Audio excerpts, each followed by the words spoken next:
Yo, what's going on, everybody? Welcome back to another episode of the GRP. Back at it on a Sunday, and yeah, ready to go with this recap for UFC Oklahoma City that went down last night. What's going on, Infinity? Appreciate you for jumping in for the time that you can be in here. Johnny, what's going on? Johnny, you were right, man. Fatima Klein is the truth. Holy shit. She made that shit look easy. I mean, it's still, I just losing hope in Tabitha Ricci, man. But yeah, she definitely looked good in that fight. So other than that, though, yeah, I mean, not a bad night of fights. What's going on? All is good. How you doing? Welcome in. Appreciate you for jumping in. What's happening with you, man? But yeah, I mean, all in all, not too bad of a night of fights, I guess, when it comes down to it. Hold on one second. Let me do this. There we go. Okay. Yeah, all in all, not a bad night of fights. But it's one of those cards where it's either hit or miss. I think there was a decent amount. Let's see, we got unanimous decision, submission, decision, KO. So we were 2 and 3 with finishes, and then we had 3 decisions, but the fights were not bad. So you can't really complain too much. But in the prelims we had a decent amount of decisions as well. It's just one of those things, you know what I'm saying? What's up, my boy? I got fucked up yesterday all day. I was in bed by 10, blacked out. I need the recap. I got you, man. I got you. What up, Antoine? Welcome in. I'm doing all right today, man. It's just it's a day before having to go out of town for work, so it's been a little hectic just because trying to get everything ready, packing and trying to remember everything. That's always my biggest thing is I don't want to fucking forget stuff. And then because I do the show on Sunday night, like I got to remember to get all the stuff out of the room that I need to take with me. So I'm going to be gone all week, so I'll be back on Friday. Unless something happens and we get stuff done or run into something, but we should be there all week, so I'll be back on Friday. But yeah, so just getting ready for that. And the yesterday was kind of one of those. I had a headache, and I don't know why, but my head was killing me all day. I woke up with it again this morning, and it finally went away earlier today, but yesterday was just one of those kind of lazy days, and then today I was just running around doing stuff all day, getting ready for going out of town, trying to get stuff situated at the house before I leave, all that good stuff. So yeah, I mean, it wasn't too crazy of a weekend, didn't do anything too crazy, and yeah, that was about it. So hope you guys had a good weekend. I don't know how many of you caught the fights. I see Xavier had a good time during the day, so he didn't get a chance to watch the fights. Apparently, I was watching. I got to watch almost all of them all the way through. I did miss a couple here and there, just in between some stuff, but I tried to catch every single one of them. And like I said, some decent fights and some disappointing ones actually, but just because of who I was thinking about, would be winning and stuff like that. But some decent performances from a few different fighters in there. So also we had, what up, John? How you doing? Also had RAF this weekend, which was kind of crazy, man, to see Ben Askren. I mean, we're gonna go over that in a minute. Just talk about Ben Askren and stuff, because it's kind of crazy to see his progression from being as just out like he was, and I mean, life-threatening sickness and infections and stuff, and then getting a transplant, double transplant is crazy, man. People thought Armin was gonna win. I thought Armin was gonna win because Armin's been untouchable in RAF, man. He really has been. And I know that Colby, that's his thing. So I get it, and but Colby's been disappointing when it comes to MMA. But that is his thing, is wrestling. That's where he came from. That's what he's grew up doing. So it's not that I only doubted him because of his performance in MMA. I just didn't know if he was going to be able to perform at the level to really overcome the crazy ascend that Armin has had in RAF. He's just been in there over and over again. So my man, no man, my boy threw one hell of a party for his daughter's first. I thought it was my beat. Yeah, sometimes. What's up, Rain? How you doing? Welcome in. And that boy still came back and cried watching him retire. I saw it this morning. Oh yeah. Yeah, man. Yeah, it was kind of tough, like listening to him talk and giving his goodbyes to the sport, and retiring and stuff. But were you high on Colby when he was in his prime? I've seen people calling him overrated. Yeah, I really didn't like. I haven't liked Colby for a long time, man. I haven't liked Colby for a long time, so it's just been one of those things. Delays. What are you talking about, Infinity? Delays on what? Yeah, I was never big on Colby. I hated his trash talk. I thought it was cringe, and from chat on my end. Oh, got you. Okay. I was like, what the hell? What's happening? I was worried because I'm all over the place again, but that reminded me, I got an update on my fucking computer again. Had to go through and change all the damn settings on stuff. Yeah, it's just dumb, stupid updates.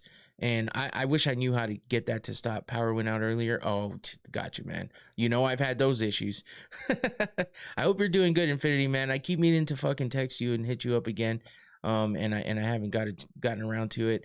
But hopefully everything's well with you. As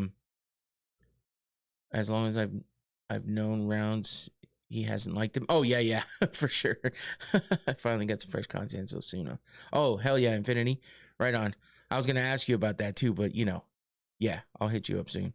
But yeah, Colby's never been my favorite. I just never really liked the dude. I respect his skills as always. Like that's always my thing. And sometimes maybe I just emphasize too much how much I don't like a fighter for whatever. But it is what it is, man. It's just, he's just not my. It's just like Josh Hoka. You know what I'm saying?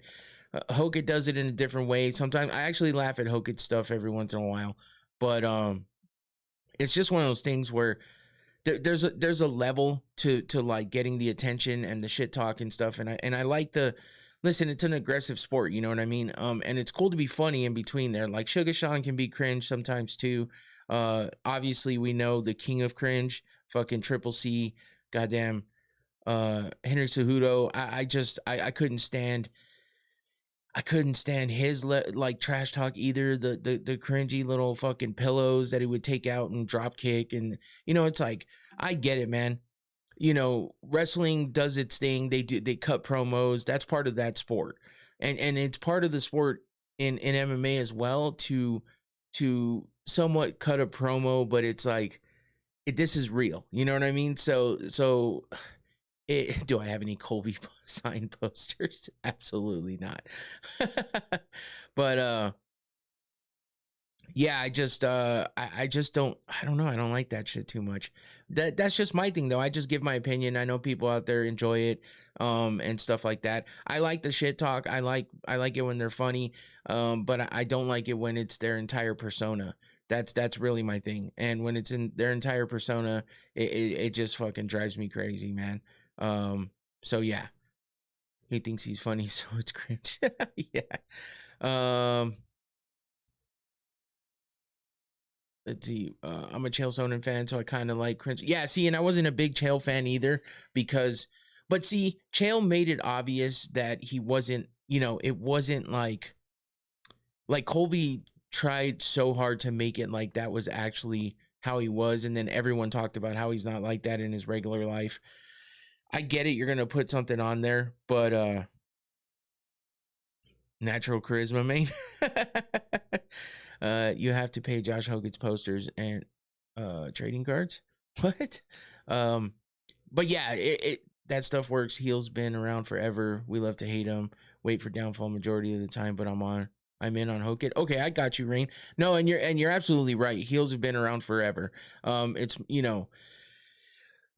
hate watching stuff is what gets the numbers. You know what I'm saying? So I I'm really just contributing to all of it. I mean, I would watch all of it anyway. Oh crap, hold on.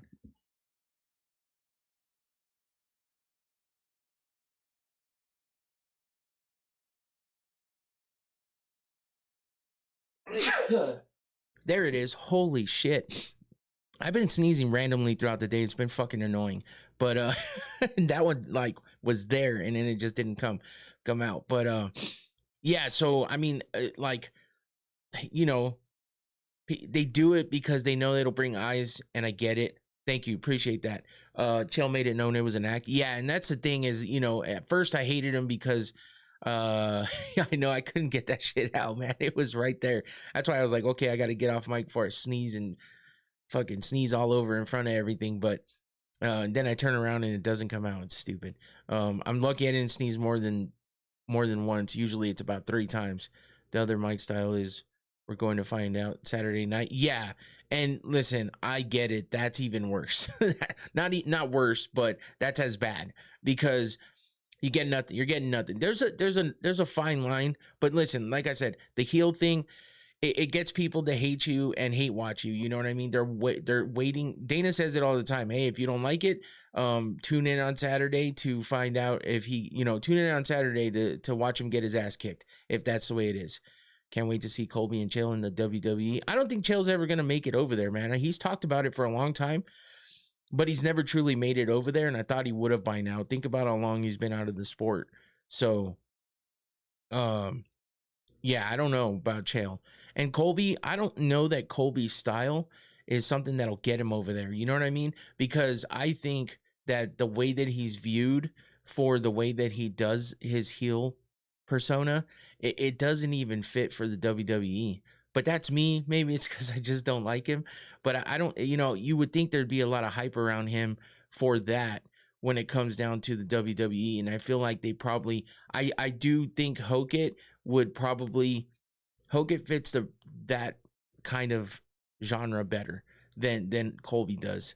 I feel like Hogan has to get knocked out before he quits the bullshit. I don't even know if he'll stop then. I mean, look at Colby. The only thing that really took him out of it was this last time when he didn't, supposedly didn't get invited to the White House, and that's what stopped him from saying all the shit. But then he goes on the mic and talks a bunch of shit at RAF. So who knows, man? I'm about to see a movie for the first time by myself, and I think it's gonna be interesting. All right, what movie are you watching? I don't know that I've really been to a movie by myself. Oh, Odyssey, huh? Okay. Yeah, yeah, we thought about going to see that this weekend, but we never did. I mean, even Jesus, even Connor found Jesus. That's true, man. That's true. And the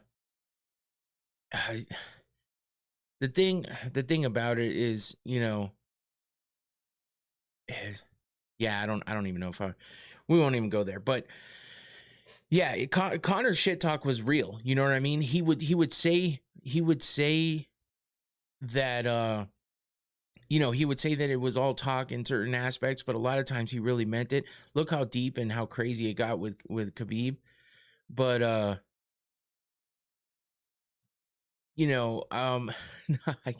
I just don't want to get into all that. The thing is I feel like if you believe in something, it shouldn't just be because of a trend. You know what I mean? And it just seems trendy these days to become like just super. I don't know. It just feels like a lot of people are really jumping on the train. The hype train of certain things, and that's just me though. I just see things out there. It's just different, and I don't want to ever down on anybody's stuff, but it's just like fuck, man. People find ways to make themselves feel better, and I think that's okay. And I I just it sucks when people change a lot of things to to make themselves feel better or be in the zeitgeist of what's popular right now. So it's kind of weird. But I don't down on it at all. I mean, it's better than a lot of other things that people could pretend to be involved with and jump on the hype train of. But and it sounds bad. That's why I didn't know if I really wanted to. It's just one of those things. I always feel like sometimes it just becomes a trend to it's just popular at the moment, you know what I mean, to do things. So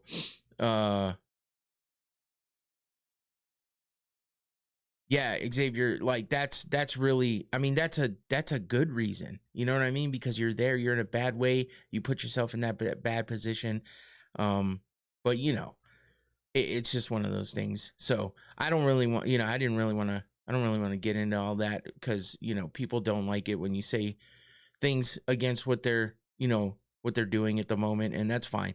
I don't down on people. It's just difficult to difficult to see things certain ways. Yeah, there's just a lot of things, and I know people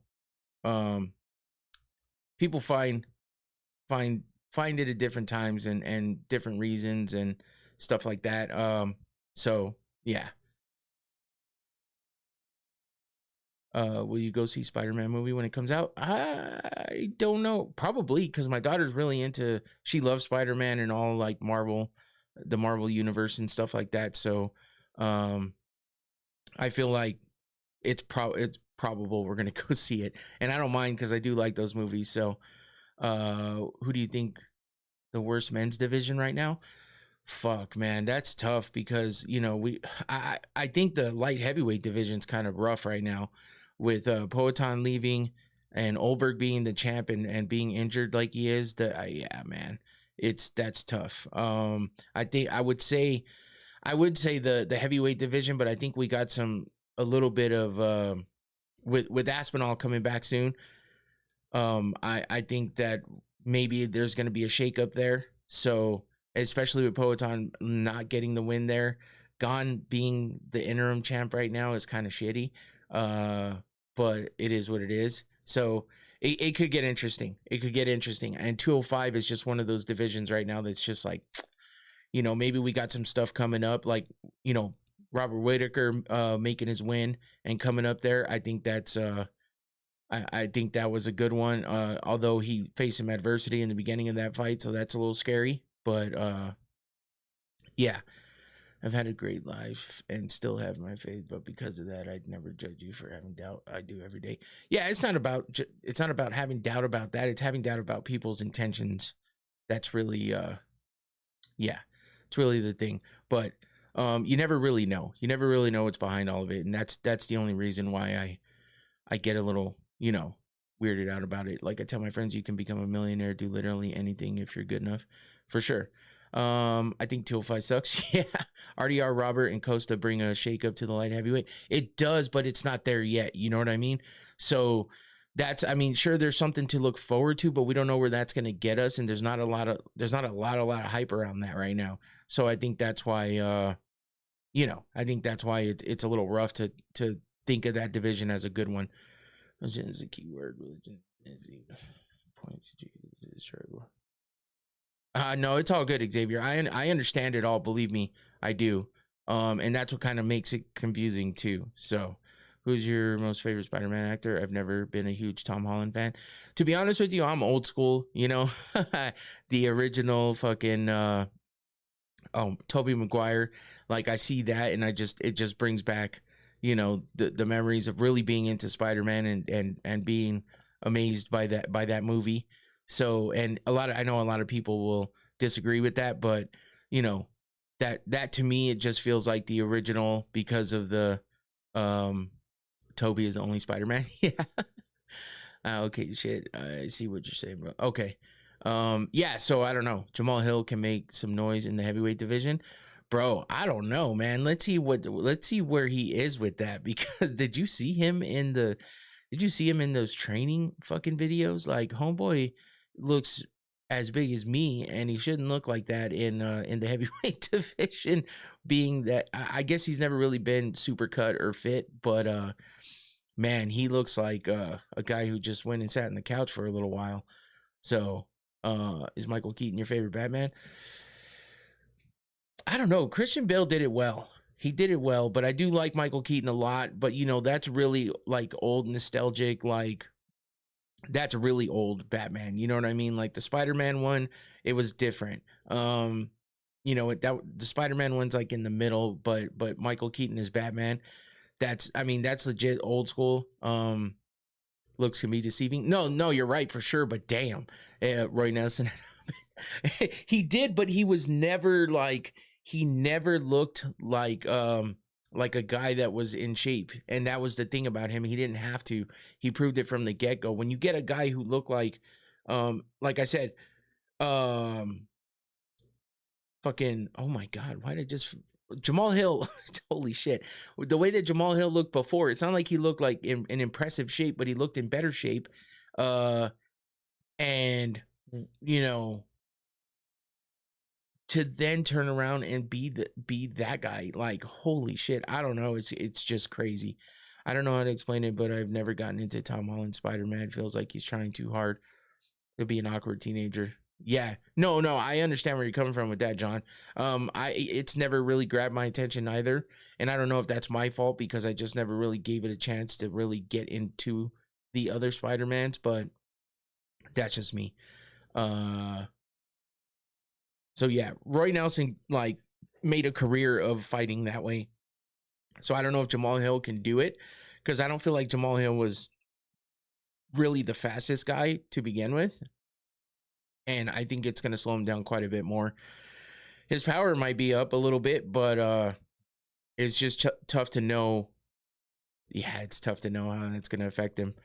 So anyway, before we get too much further, let me do my usual shout out to Noctane Smelling Salts, my sponsor. And we got to take a nice big whiff of this. Do you think Jamal ever gets cut? Probably. If he loses up in the heavyweight division, I think so. Jamal Hill would have KO Roy in the first round. I think Roy Nelson had a good chin, and I think that he had the skill to possibly keep Jamal Hill from getting to him quickly. So I think that I don't know that that's right, honestly. But let's get to the smelling salts real quick, and we'll get to here talking about the rest of the stuff we're here to talk about. Noctane, the red cap's the most potent bottle. They got 2 other potencies, all kinds of scents you can add to it. Scan that QR code on the screen or follow the link in the description below, and you can find out more about it. Let's take a whiff of this real quick. Oh. Whew. That delayed reaction. Oh my goodness. Oh man. Noctane. Gotta love it. Keeps you awake and alert. I'm definitely taking it with me, so I have it on my road trip to the out of town location I am going for work this week, and that way I keep myself awake and alert while I'm driving and stuff like that. So thank you, Noctane, for the sponsorship. Appreciate you. Who do you think DDP should fight next? To be honest, not really interested in the Strickland rematch. I want to see him fight winner of RoboCop Fluffy or Brendan Allen. Yeah, I mean, he already beats, but Strickland's the champ. That's the thing. So it's his chance to get the to get the belt back. So I could see, I mean, I don't know. I feel like I kind of feel like they're gonna give Chimaev the rematch, but maybe not. Who knows? But I think that would be the worst thing for Strickland if they give him DDP. I know that the first fight between them was a little closer than the second fight, and there's still that chance of him getting the win over DDP. But with him kind of beating him already twice, he kind of feels like he has a little edge over him on that. So we'll see if that does anything for him. And if they give him the title shot, will that matter? You know what I mean? But I do think any of those fights you listed would be interesting for sure. And I don't know if those guys can really hang with somebody like DDP, especially after watching Usman get kind of worked. Usman showed good durability and all that, but man, he kind of got worked throughout all the rounds. You know what I mean? He had a few moments here and there, but you know what I do want to see? If Ian Gary beats Islam, I want to see Gary versus Strickland, but that might be boring. Yeah. And I don't know if Gary's wanting to go up like that. You know what I mean? I think Imavov can win the rematch. I'm just curious how Gary's style fares against Strickland. Yeah, because Strickland is so awkward. It's just weird. And I think that Ian Gary has somewhat of a weird style, but it's more of a, you know, kind of traditional style that you see other fighters have. Strickland really has a style of his own, but so does DDP with that weird, awkward, herky-jerky type shit that he does. So I think that's what makes all these guys a bit interesting. Thoughts on fighters retiring on top? I think it's the best move. Like if Justin Gaethje retired right now, it'd be a little disappointing because it'd be nice to see him defend the title once and then, but it's always a chance he takes because now he's at the top and, you know, it's going to be, it's always tough to know with the level of opponents he has, whether he's, you know, taking a big chance and losing that belt and then having to retire without it. You know what I mean? Ian loved the height and reach advantage he has at welterweight. Oh, yeah. Yeah, for sure. I think the buildup for Gary versus Strickland would be hilarious. I don't know, man, because I mean, Ian, he does get a little heated, but I don't know that he's going to flip his shit like other people would against Strickland. I think Strickland would just, he would spam so much bullshit that Ian would just eventually be like, I don't care what he says. We're going to fight and I'm going to beat his ass. I want to see Sean fight everyone. That's my boy. He fights his style no matter what. I enjoy the fuck out of his style. Okay. I think Imavov knocks out Strickland. Ooh. I don't know, man. Strickland seems to step it up against guys that aren't the highest level, you know what I mean? That haven't been up there. Like, I'm surprised that he got the win over Chimaev. I think we all are. But I think that it just kind of worked out that way in his favor. I don't know that Imavov really has. Maybe he has just enough of a mix of things to give Strickland a run for his money, but I'm not sure. My buddy wants to play UFC tonight. I don't know though. I'm buzzing and don't want to pay for EA Play.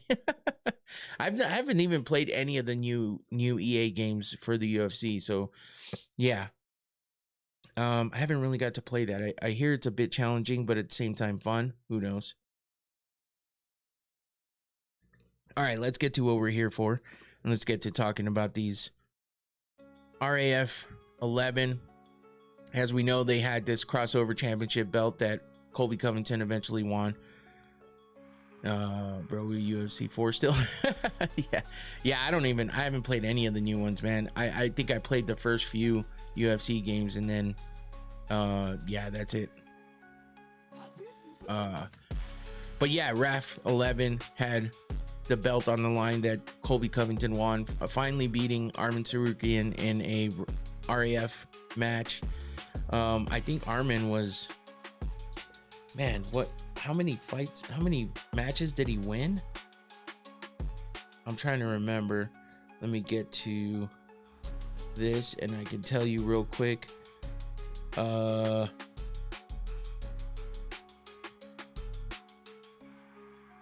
Please tell me it says, oh yeah. So he had 5 wins in a row, 7 wins overall in RAF. He was 7-0 before he got beat this weekend by Colby. So, you know, and it went to decision. It wasn't a tech fall. He tech falled everybody, but Giorgio was the only guy who took him to decision.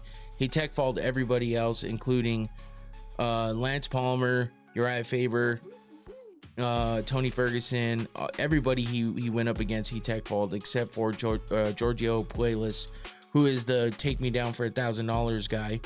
But yeah, Colby wins the title fight against Tsarukyan by decision. And then, you know, we had the rest of the card where we had Ben Askren versus Bilal Muhammad, and like I said, felt like a tough position for Bilal to be in, because if he beats him, he kind of looks like an asshole, and if he loses, should Usman go to RAF? I think that would be a good spot for him at some point. I think he still has a couple fights left in him. I don't want to count him out completely yet, but I do think he would do well there. But unless he thinks it's going to be too much for his knees, but it doesn't seem like he focuses on that too much. I think if he can do it in MMA, he can do it there. It's just a matter of whether he really wants to go back to that or not. But yeah, it kind of felt like a weird position for Bilal against Ben, because if he beats him, he kind of looks like an asshole. But if he loses to him, he kind of looks like a shitty wrestler. You know what I mean? And so it's a tough position. It did look like Bilal kind of held back a little bit here and there, seemingly, but at times, you know, Ben looked decent, and at other times he looked a little like stiff. And not that I blame him, but you know, he just looked a little stiff and stuff. And it's just amazing to see the fact that he was able to get out there and even, you know, compete in the position that he was in his life. You know what I mean? After everything that happened to him, damn near, you know, I think he did die a couple times. You know what I mean? And then was brought back. I mean, he was basically in a coma, had the double lung transplant, and to go and do an athletic competition like this, it's insane. So I give him all the props in the world, and I'm glad that he got out there and did it. I feel like he should have probably waited a little bit longer though, but hey, if he wanted to get it out of the way, it is what it is. And you know, I'm just glad that he didn't get injured again. That's what I was worried about, was to hear some kind of just tragic turn of events that put him back in the hospital or something like that. That would have been horrible. So I'm glad it's kind of over, and it's unfortunate that he lost, but at least maybe he has some peace with his competitive career, at least. You know what I mean? So we also had Clay Guida versus Frankie Edgar on the card. Frankie Edgar got that one by decision, and the only other names I really recognized on there was Patrick Downey. He got tech falled by Zach Brunagel, and yeah, that was it. Besides that, there was a women's championship on the line as well. Lucia Yepes beat Felicity Taylor by tech fall in the second round, and she won that title. So that was it for that. Smoking and chilling with y'all before I leave. Right on, Antoine. Appreciate you. Smoke weed every day. But yeah, that was it for RAF 11. Sarukian finally gets beat in RAF, and Colby Covington wins a belt, as well as Ben Askren retiring, unfortunately losing, but he did retire. And Bilal got the win in that one. So that's it for that. Let's get to UFC OKC, or UFC Cock, as I don't know if you saw that, but they made a mistake in the hashtag at one point, and yeah, that was not a good one. But yeah, it was in Oklahoma City. Would you want to see Kayla Ronda and Kat Zingano in RAF? I think Kayla and Kat, yes. Ronda, absolutely not. I don't see Ronda. Ronda's stepping away, and I think it's good for her. She should probably just, you know, I don't know that Ronda has those kind of skills. Of course, she went to, you know, WWE, but that's a different style of wrestling. And while she can do it, I just don't know that she would do well in competing in something like this, unless they just gave her the perfect matchups or something. Kayla obviously would do well. She's just super strong and is really good with the wrestling and grappling. Obviously another judoka, but she's got all around skills. And Kat was a wrestler for a long time, so I think that would work. You think Ronda and Misha could sell out an MVP MMA too? Probably not. Well, with Ronda, who knows? Ronda's judo skills can come in handy. Yeah, I mean, that's true, but it's not like a full-on judo match. You know what I mean? It's just like the guys with jiu-jitsu. It's like, yeah, their skills can come in handy with that too, but it's not going to win a match against a high-level opponent. That's why I say they probably have to give her the right opponent. But I think judo would come in handy way more than jiu-jitsu. But you know, Ronda versus Misha, I don't know, man. I think the thought about the Ronda and Gina fight was more about Gina coming back from so long after not fighting. The first MVP event was okay, man. It was okay. Just like the quickness of that main event just seemed a little sus. And unfortunate, because it would have been nice to see Gina at least get some strikes thrown in there somewhere just to see where she was at, and instead we got this quick finish of unfortunate events for Gina, and it just all worked out for Ronda in the way that Kat Zingano's fight with her did too. So before the White House and MVP events, there were people saying MVP was better. Yeah. I was like, what the fuck are you guys talking about? It's true. And, you know, I left it up in the air, kind of like, hey, it seems like this one could be a better event. But, you know, because I wasn't too happy with the White House card at first. But the more and more I really, you know, it did grow on me quite a bit. The more and more I thought about it. And obviously we were just, the White House card cleared everything that out there. So, yeah, I mean, I can understand why people were thinking that, because no one was really high on the UFC at the moment either. When the White House card got announced, they were kind of having shit schedules and fights. You know, just the matchups were garbage, and the beginning of the year was just not good for the UFC. But they turned it all around. So, you know, now even this card was pretty decent. They've had a few decent, you know, cards here and there. So if you were Gina, would that mess with you waking up the next day? I think it was pretty disappointing, but, or would you not care because of the paycheck? The paycheck's going to make it easier for sure. But, you know, what happens to you mentally after losing, especially that quickly. But it seemed like they were in the right state of mind where they kind of knew what it was. You know what I mean? Not that that was going to supposed to be what happened, but that was a possibility. So, for Ronda, obviously it's the easiest, best, you know, path to victory. And for Gina, it was just the worst thing that could have happened to her after, you know, besides getting knocked out completely. But at least she would have known that she just wasn't up to par with it. But instead, it was just kind of a quick thing. I don't know. It was kind of disappointing, I think. But yeah. But as far as Oklahoma City goes, like I said, not a bad card. A lot of decisions, but some pretty good fights. And, you know, decisions don't always mean, you know, bad fights. It just means went the distance and stuff. But we started off, you know, it started off kind of fun with a submission and then a TKO. So we'll get to all the prelims and stuff. But let's go with the main card. Let's get started there, and we'll talk about some Tommy McMillan. Was rough for him in the beginning, man. Holy shit.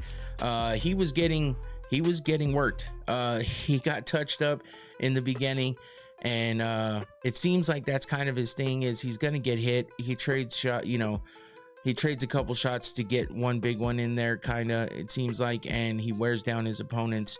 And, you know, he's durable, but he got dropped a few times. You know what I mean? Like, Montez was able to, like, get the best of McMillan in the beginning.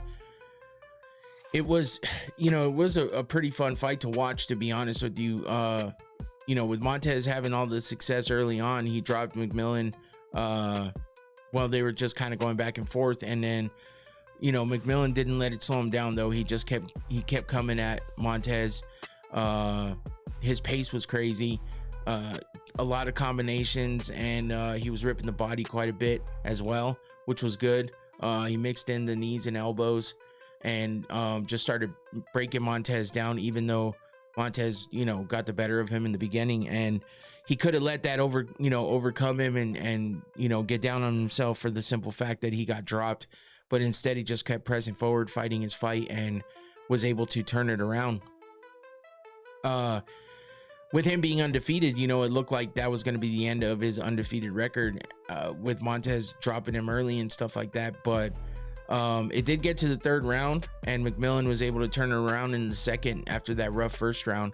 And he was able to get a bonus with the standing TKO of Montez in the third round. It was 3 minutes and 29 seconds in. So, you know, the relentless pressure and the volume striking that he had going against Montez just was overwhelming for him, and it pretty much, you know, got him to the win and kept him undefeated. Now he's 11-0, and that puts Montez at 1-1 in the UFC. So it's a good win for McMillan. I feel like he, you know, he has some stuff to work on. I don't know if he's going to be one of those guys that just has to get beat up a little bit. Remember, Forrest Griffin was the same way. There's a couple guys out there that are like that. So does he have to get beat up a little bit? That's a risky chance to take and a risky strategy. If you need to be woken up by getting hit, then you're gonna find somebody who's not gonna allow you to get past those couple hits that they're gonna get in on you, and the fight's gonna be over too quick for you to get started. So that's a problem that, you know, Donald Cerrone had and stuff like that. Slow starters. I don't think McMillan's a slow starter. I just don't think that he fully wakes up until he gets hit a couple times. But that's just kind of going off. I mean, we've only seen him in what is this, his second fight in the UFC? So yeah, he's 2-0. He's got 2 TKOs, one in the first round and then this one in the third.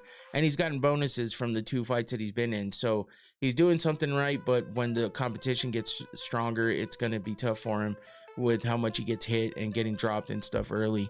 So we'll have to see what that, you know, what he does in the future, if he can up that defense a little bit and, you know, find ways to, you know, get the head out of the way so he's not getting hit so much. But if it works for him, it works for him. But like I said, he's going to hit a wall at some point, and, you know, that, or I'm going to say a wall's going to hit him and he's going to get dropped and not get up. So that's Tommy McMillan versus what the hell is it? Alberto Montez. Got him out. Well, my bro's still awake. Oh, okay. Sounds good, Infinity. Appreciate you. Have a good one, man. Thanks for jumping in. We'll move on to, man, I was fucking Tabitha Ricci versus Fatima Klein. Fuck. I just had faith in Ricci because I've seen her do well in the past, but the problem with Ricci, it just, I don't even know what it is, man. It's like she did well in the beginning. She looked really good in you know, previous fights with her striking, just looks so crisp and clean.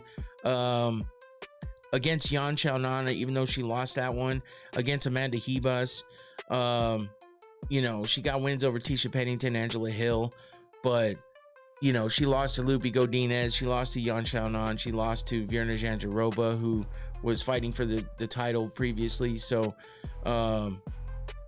yeah, it's just it's a tough one for Ricci because she looks so damn good in the beginning, and I mean, she always looks good, but man, this one I wanted to go back and watch. Yeah, Klein just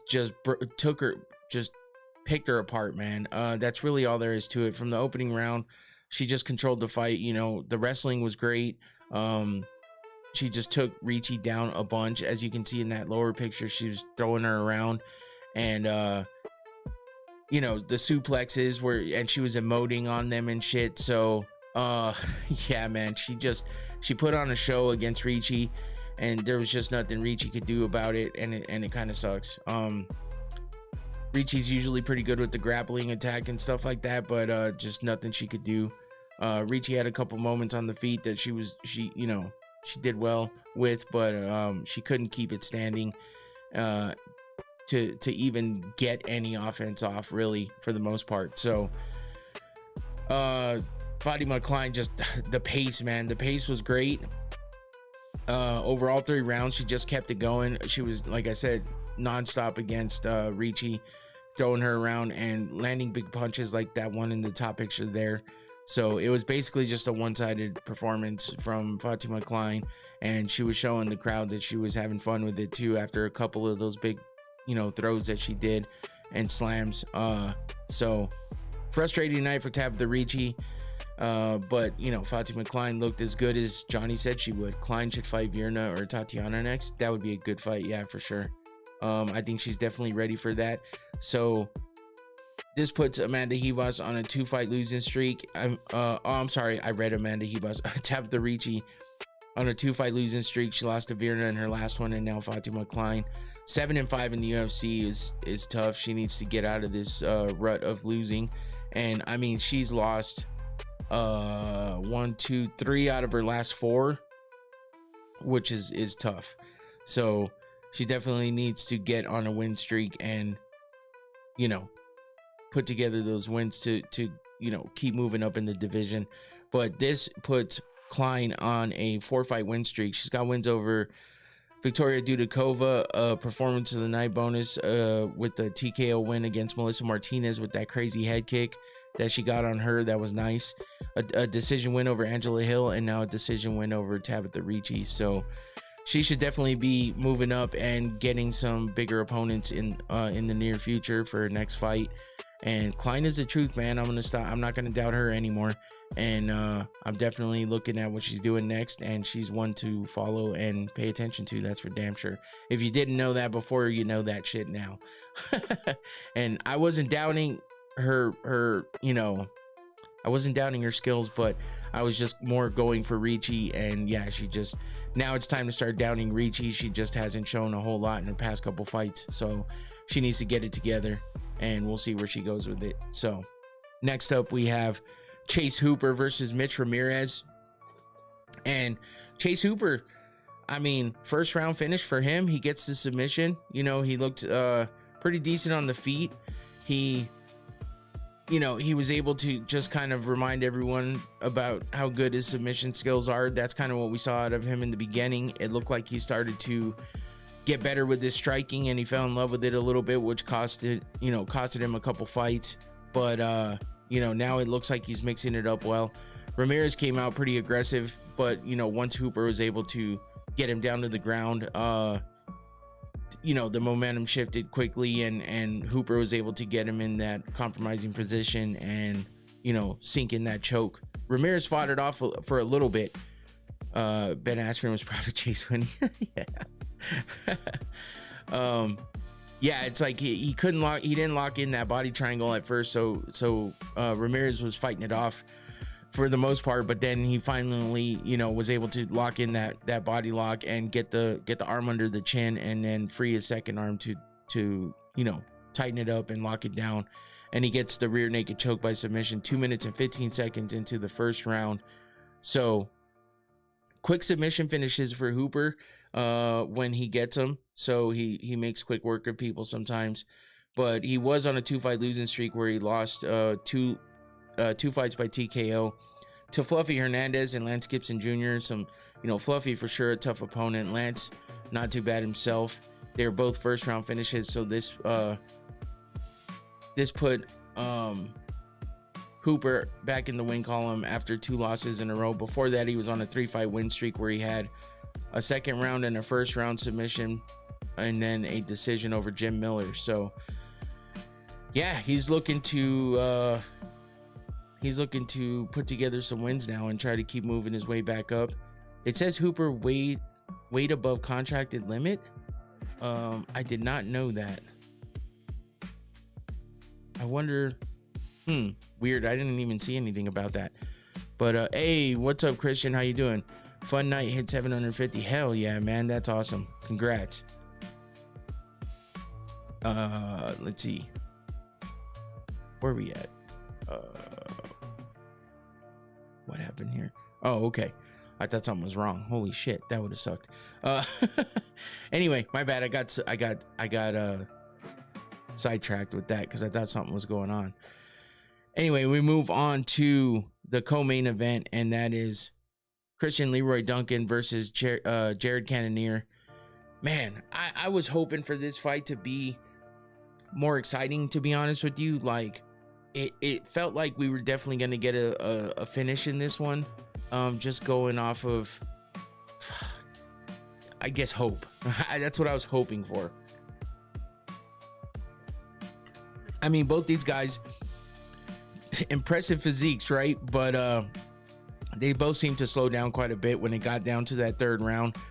And Christian Leroy Duncan, I felt like he needed to come out with something bigger and better with this fight and get a big finish, because he just kind of plays this game sometimes. It seems like he's putting his all into everything and he's not getting the finishes.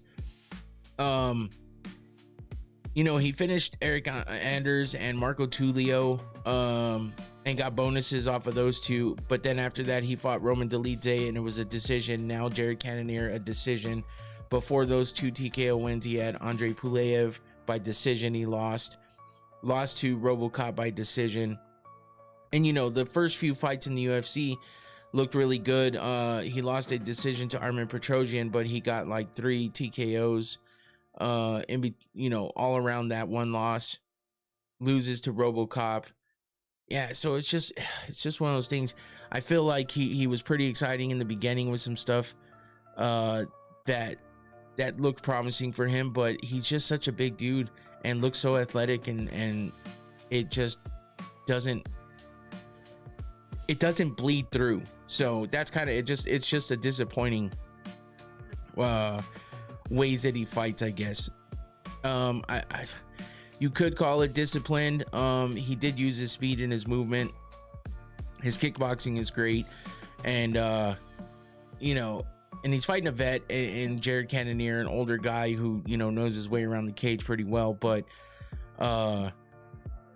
Cannonier is just struggling to be consistent, and that's what was rough. He couldn't really find a way to cut CLD off at the cage, and he just couldn't put anything together that made sense. So Cannonier got his shots off as well, which is why this went to decision. It wasn't a one-sided affair at all. No worries, Antoine, thanks for coming back. Jared maybe should retire. Yeah, I don't know where Cannonier's at now, man. He's 18-10 overall, and for him it's just he's 42 years old, so he's 11-10 in the UFC, which is fucking wow. All of his losses that he's had in his career have all been in the UFC. He's on a 2-fight losing streak now. He's only won 1 out of his last 5 fights, and that was a TKO win to RoboCop. And yeah, he's gotten a couple bonuses in there and stuff, but holy shit, man. And both those bonuses are fight of the night bonuses, by the way. So he still had it until he met up with Michael Venom Page, and that didn't fare well for him. And now he loses to CLD. So the whole brawling style that Cannonier brings forth, it works sometimes, but not against somebody who has more of a polished kind of performance like CLD did. I guess you could say he was more technical and tactical, and didn't get wild and crazy for the most part, and was able to combat Cannonier's kind of brawling style, I guess you could say. But man, it's just tough, because I want more out of CLD, and it just doesn't seem like we're gonna get it. I don't think we're gonna get more out of him. He's gonna keep fighting these kind of fights where it just doesn't seem like he can put anybody away, and I think that's what's disappointing. I feel like Jared Cannonier was a really good opponent for him to put a great performance on and be able to get a big finish, and I thought we were going to see that, and if not, get caught in the process by Jared Cannonier with the big power that he has, with the crazy style that he brings. But Jared just couldn't do anything with it either. CLD was doing enough to keep him at bay with all that power, and just kind of outwork him. So it's tough, man. We'll see what CLD does from this point on. But yeah, I think it would have been a rough one for him had he lost. And for Cannonier, man, with the amount of losses he has, and he can't seem to put together wins. He gets one here or there. It's been that way for a while. So we'll see what happens with him next. At 42 years old, it might be time to hang it up, honestly. That boy ain't fast. Yeah, no shit. That brings us to the main event with Dricus Du Plessis versus Kamaru Usman. And to be honest, this is kind of what I expected. Except Usman, it was weird, man. It's almost like he had a complaint every time he got hit square. Like he's calling for a nut shot when it was a good body shot. He's calling for an eye poke when it was a punch. And then he's getting hit and with good combinations and a big ending sequence, or a big punch or a big strike to end the sequence, and it's like he gets kind of rocked and he looks over at the ref and just goes like this, like, why? And it's like, what do you mean why? The motherfucker just caught you, bro. Like, what are you doing? So it was weird the way that he carried himself in the fight. It was just strange. So just DDP was just too big and strong for him, it seemed like, and spammed him with the heavy combinations and knees in the clinch, and kept throwing those head kicks that he wobbled him with a couple times. Actually, it seemed like every big shot that DDP landed, he wobbled Usman, which I'll give Usman props for hanging in there and not getting finished and not getting knocked out, and the fact that he was able to be durable enough to shake off those shots. And I don't know if we want to chalk that up to DDP not pressuring and finishing, or if we chalk that up to just Usman being durable enough to handle those shots, you know what I mean? So, but he got rocked multiple times over the 5 rounds, and you know, he took a lot of damage, and you know, he was just kind of behind the whole night. He complained about the judges' scorecard, saying that the one judge that scored at 50-45, he was like, well, what the fuck were they looking at? I get it, man. I could see where he won at least one round in there, but for the most part, man, it doesn't even matter. Who gives a shit? You lost regardless. Whether they give him all the rounds or not, it wasn't egregious. He had some moments here and there where, you know, surviving through all the big strikes and stuff that he had to get through to, you know, and survive. Late in the 5th round, he was able to rally a little bit, and you know, he was able to get some decent strikes off on there and stuff like that. But DDP's, you know, he stuffed some of his takedowns, and I think he pretty much frustrated Usman to the point where he just couldn't do what he thought he might be able to do. So Usman said that early punch to the eye blurred his vision for much of the contest. Yeah, that's probably the one that he thought he got eye poked in. I had Usman winning all 5 rounds. You cannot be serious.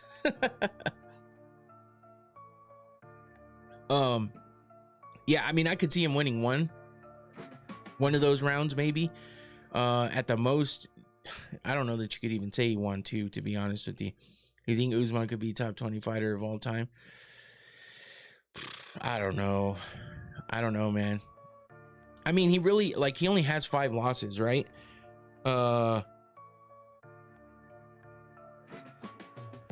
He only has 5 losses, so it's not like he's got a ton. I mean, look at Cannonier with 10 losses. You know, he's double that. So it's not like it's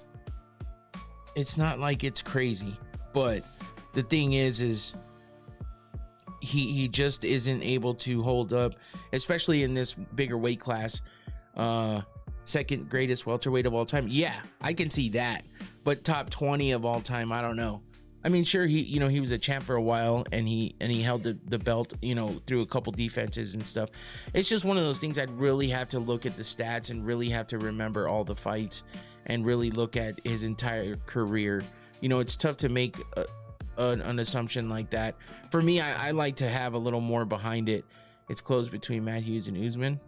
Okay. Yeah, I mean, people forget about Matt Hughes sometimes. You know, even I forget about Matt Hughes sometimes. But yeah, for second, that is pretty close. But top 20 overall, I mean, maybe I could see him being, you know, at the lower end of that, or higher end of that, whichever way you want to call it. Usman defended the belt twice against Colby and Jorge. See, that's kind of what I'm talking about. Like, you know, you got to look at title defenses and what they did, and you know, there's a lot that goes into it for me to be able to say, you know, like if I really believe that. I don't think it's too far-fetched to call him, you know, maybe the second greatest welterweight, but overall it's different. I think people disrespect Tyron and Gilbert when Gilbert was a killer. I think so too, but the problem is you know, like you said, when Gilbert was a killer. You know what I mean? Like, that's what makes a difference, is just when he actually fought some of these guys. But I don't know, it's a toss-up. It's, you know, it's all subjective. This is I'm cooking some dinner and got a 6-pack to put my hands on. See you next Thursday. Yeah, for sure, Xavier. Yeah, I'll be back on Thursday, and I'll be here for the preview of what is the next card? Oh, Ankalaev versus Guskov. Shit, that was supposed to be Roundtree. That's tough, but that is an early card, and oh fuck, I can't I can't. Oh my God. I just remembered I have something I have to do. So I can't stream that one. That sucks. I forgot all about this being early. Damn it. Oh well, it's all good. But yeah, I'll be back on Thursday to preview this Ankalaev versus Guskov card. So yeah, we'll see you then. Usman should have fought Morales or someone else at welterweight. Morales would be tough too, man, but he might have had a yeah, I'm not done yet, guys. We're still going, but I don't know.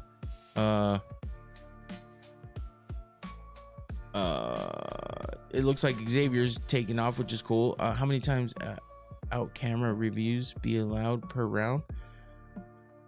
How many timeout camera reviews? Oh, I got you. I was like, what? Shit.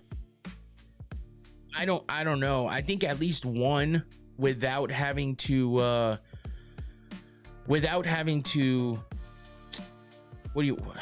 am I trying to say? Without having to hold up the fight too much. But I think that if they really suspect something is wrong, like say he calls for like Usman kept calling for the ref to do something about whatever happened, like a low blow, an eye poke. If they keep calling for it, I would say maybe, you know, check a replay once or something.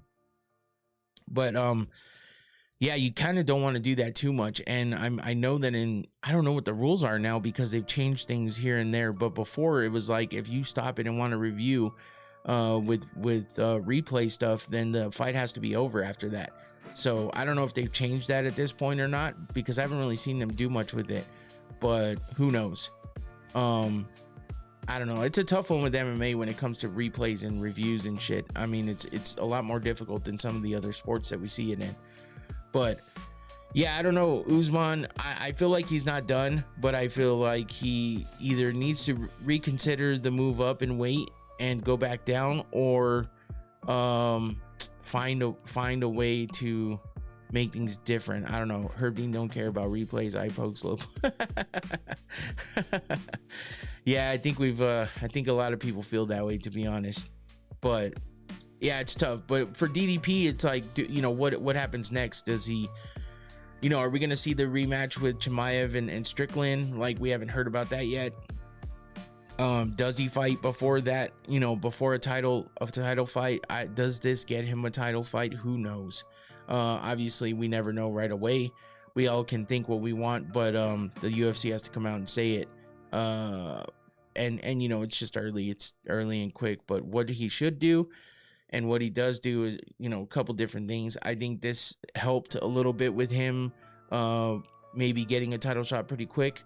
But I think if he were to fight somebody like what was listed earlier, maybe the winner of RoboCop and Fluffy, I think him and Fluffy would be a fun fight. RoboCop 2, yeah, RoboCop 2, that's true, would be fun too. But I think who else? Do you think Kamaru would go back to welterweight? I don't know.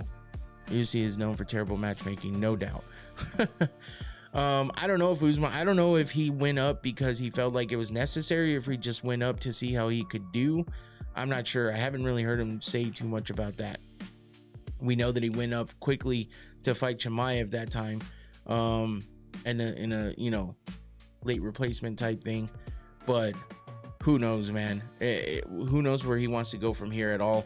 I mean, it seems like he's not ready to be done yet, but I do think that he had a bit of a different demeanor with the way that, you know, he was acting every time he got hit in this fight. So Usman is a fighter. He doesn't hesitate or point fight.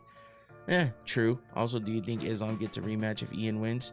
I think he would. Yeah, but it depends. You know, if he gets beat the way that DDP got beat, or the way that, you know, some of these fights have gone lately, like Islam getting beat up that bad. I don't know that Ian's gonna be able to do that against Islam. I don't know if he's gonna be able to control him that much. So I'm pretty sure we'll see Islam get a rematch if he wants it. Brendan Allen is calling for the fight against. Oh yeah, Brendan Allen. That's what I was trying to think of earlier. I know you listed 3 fighters, but yeah, Allen would be a fun fight too. But I'm not sure that Allen is at the level of DDP. I don't know if he can. I don't know if he has the kind of style, and he's a great fighter, but I'm not sure if he's at that level yet. So, but it'd be a fun fight to watch for sure. But that does it for the main card. Let's take a look at these prelims real quick and go through those, of course, as we do normally. And we saw the first fight of the night ended in a submission, a pretty nasty one at that. Anna Melisano versus Dione Barbosa. Barbosa spoils the debut of Melisano with the first round rear naked choke, as you can see. God damn, that choke looks bad. Volk beat Diego and then had to fight him again, schooling him twice. yeah, I know. That was uncalled for too, I think. But yeah, Barbosa, she got the win at 4 minutes and 4 seconds of the first round with the standing rear naked choke. As you can see, really had that shit locked in, and Melisano just couldn't do anything about it. So Barbosa was just too much for her from the beginning of the first minute. It was just too much. What is the sequence for calling for a replay and there is no foul? Automatic retaliatory GRP rules. Automatic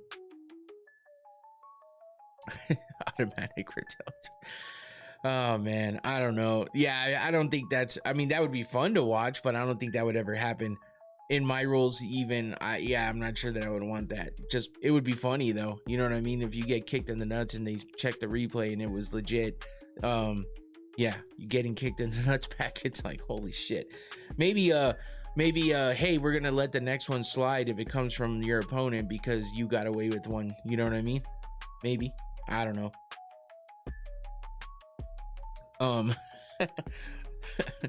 But yeah, Barbosa just dominant in this one. Melisano just didn't have anything for her.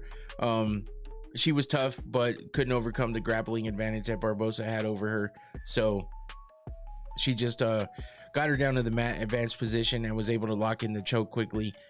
I mean, it was in the last minute of the first round, but you know, still pretty dominant. And that puts Barbosa at 4-2 in the UFC. She's on a 2-fight win streak now with a decision win over Melissa Gatto in her last fight, and now a submission over Anna Melisano, who was making her UFC debut.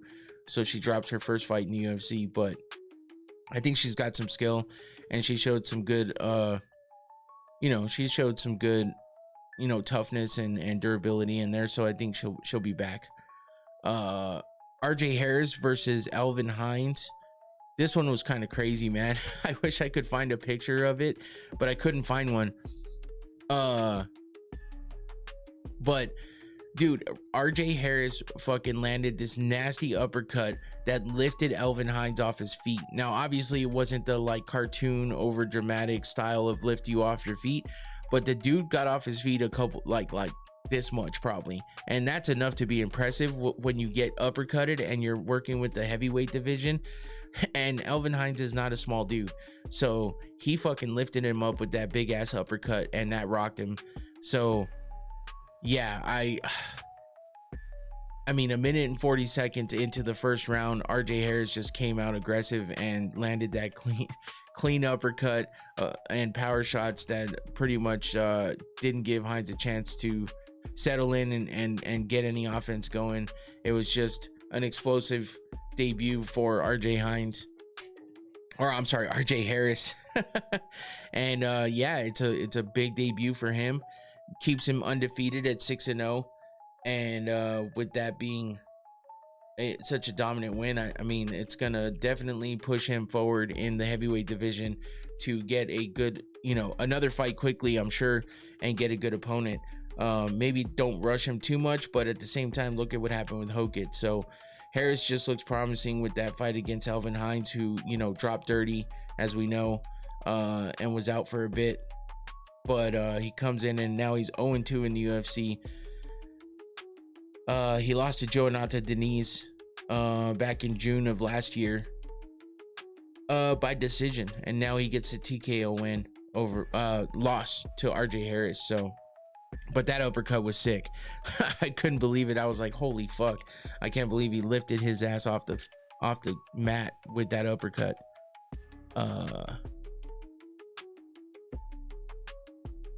What What are you saying, Rain? I don't even know what that is. 2 TM fade Reuters hit. Oh, gotcha. Never mind. I was like, wait, what are you saying?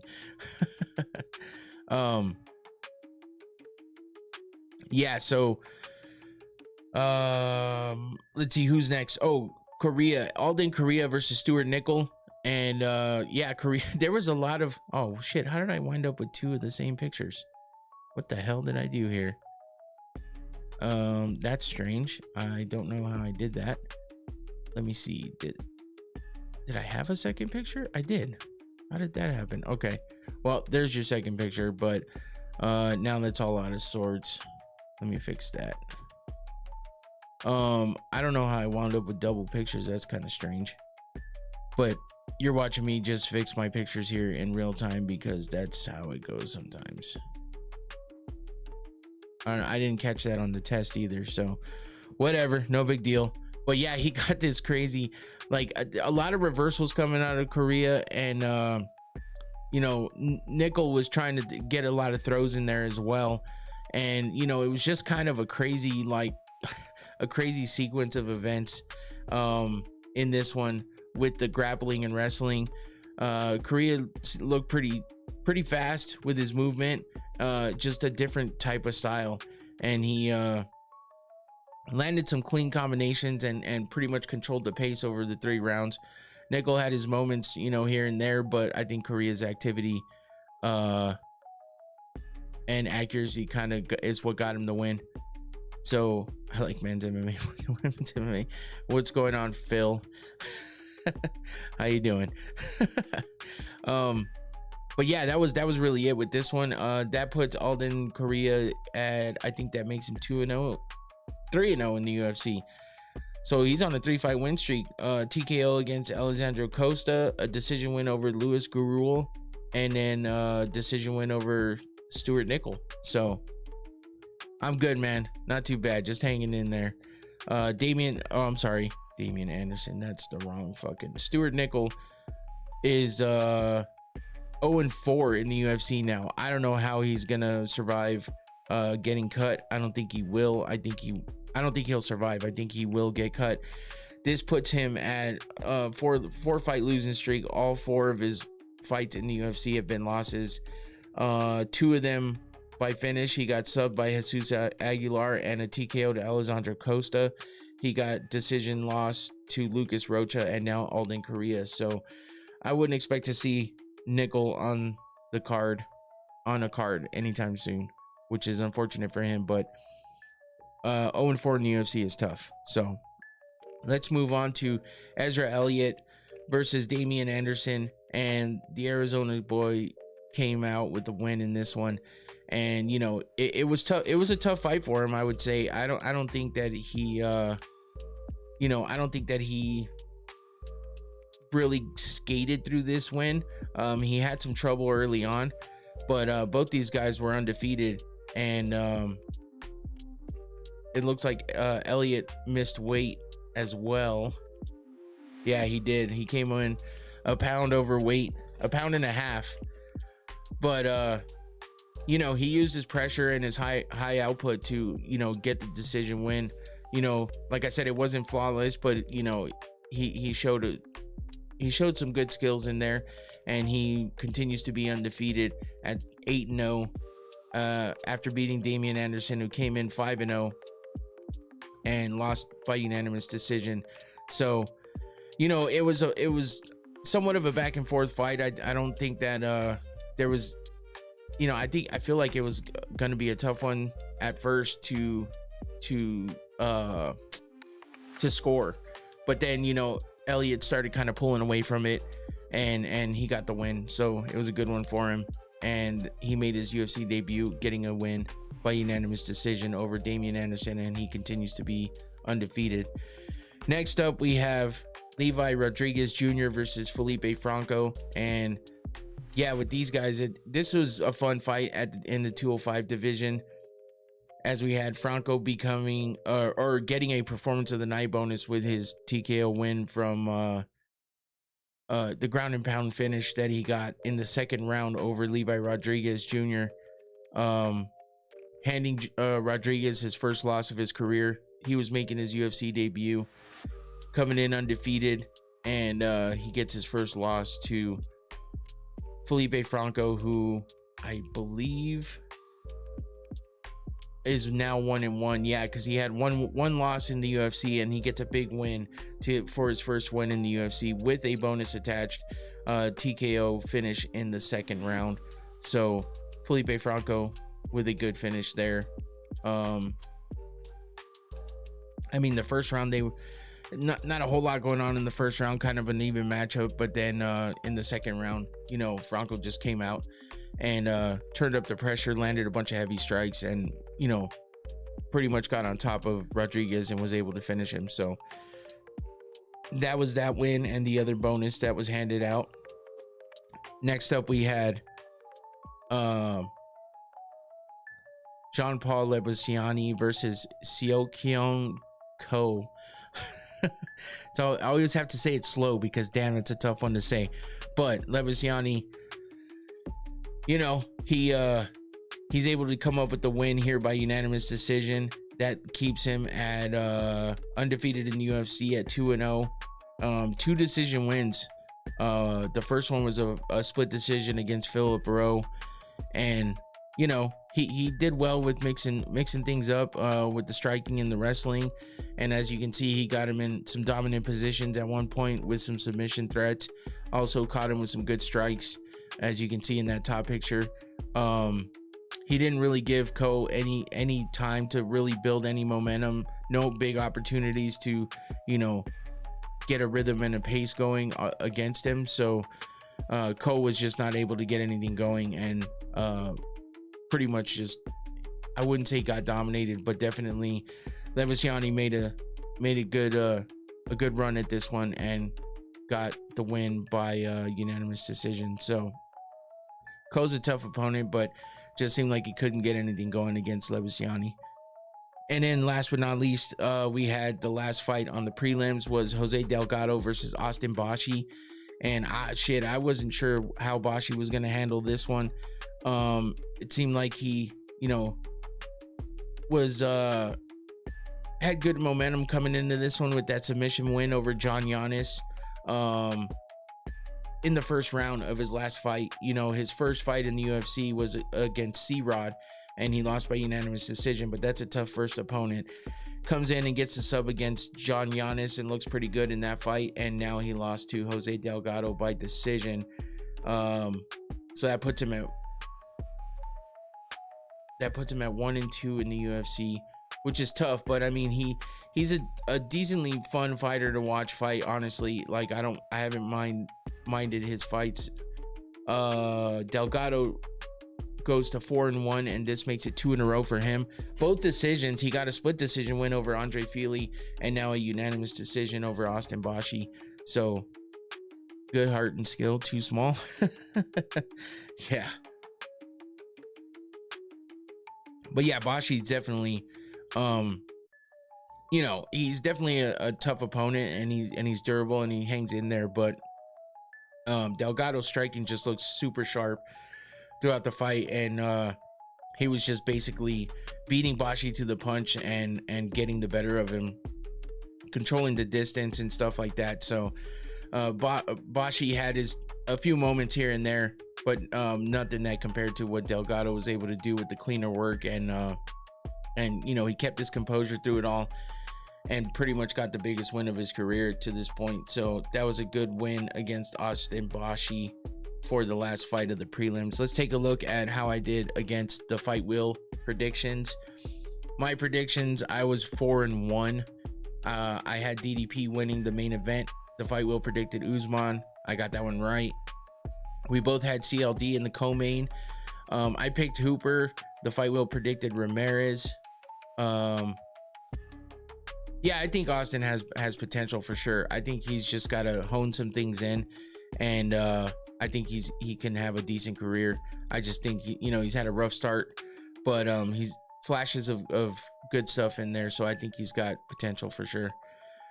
We both had Ricci for the fight against Klein, so we were both wrong on that one. And then we both had McMillan for the first fight of the night, and we both got that one right. So I went 4-1. The fight wheel went 2-3. Once again, I beat the fight wheel, surprisingly.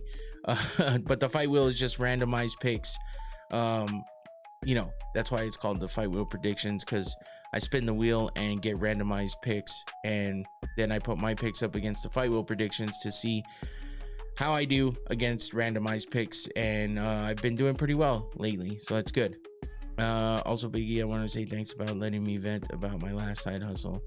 My new one is really good. I like it. Hey, no problem, man. I'm glad that you found something that you like, and I hope it keeps going well for you. So you know how it goes, man. I like talking to people, and I like having you guys in here, so it's always a good hang and good convos and good interaction. So I appreciate all you guys as well. So that's it for UFC OKC, UFC Oklahoma City. My picks have been doing pretty well against the fight wheel prediction, so I guess if you want to do something with those, go for it. Just remember, I've been getting at least one wrong every time, so a parlay is tricky, but if you pick the right ones, you might, you know. I guess the Ricci pick was a little bit more, and I tell you all the time, it was a little more of a pick with the heart instead of the mind. I know that she hadn't been doing that great, and I know that Fatima Klein is tough. But I was just, you know, hoping for Ricci to turn it around and get a good win against a good opponent, and it didn't work out. But I mentioned that, so that is something that you always want to take into consideration when you're hearing me give my reasons for my picks. So I try to be honest with it too, just because I'm not betting on most of these picks myself. I'm just picking for the sheer, you know, point of content, I guess, so that, you know, we have picks out there and we kind of see how I do. It makes it a little more fun, a little interesting, something else to go off of, you know what I'm saying? So do what you will with them, but don't blame me if you get them wrong. I'm sorry. Anyway, yeah, that about does it, man. Like I said, we'll be coming back on Thursday to go over next week's card, which I think is that the Abu Dhabi? Let's see. Du Plessis versus Kamaru, and then Magomed. Oh no, wait, god damn it, I don't even know. I think it might be. That's why it's at 9 a.m. if I remember correctly. Anyway, I did want to do a watch party for that one, but unfortunately I have some stuff I have to take care of, and I kind of forgot about that. So I won't be doing a live watch party for that one, but we will be recapping it on Sunday. But on Thursday, I will be out of town for work, so you'll see a different backdrop, but I will have the show going on Thursday for the preview of Ankalaev versus Guskov. We got Steve Erceg and Ramazanbek Tamirov and a bunch of other fighters on there. It doesn't look like the best of cards, but you never know. So Randy Johnson, no problem, all is good. Appreciate you guys. That's it for me. Come back on Thursday for the recap, and enjoy your week. That's it for me. I'm out of here. Take it easy. Peace.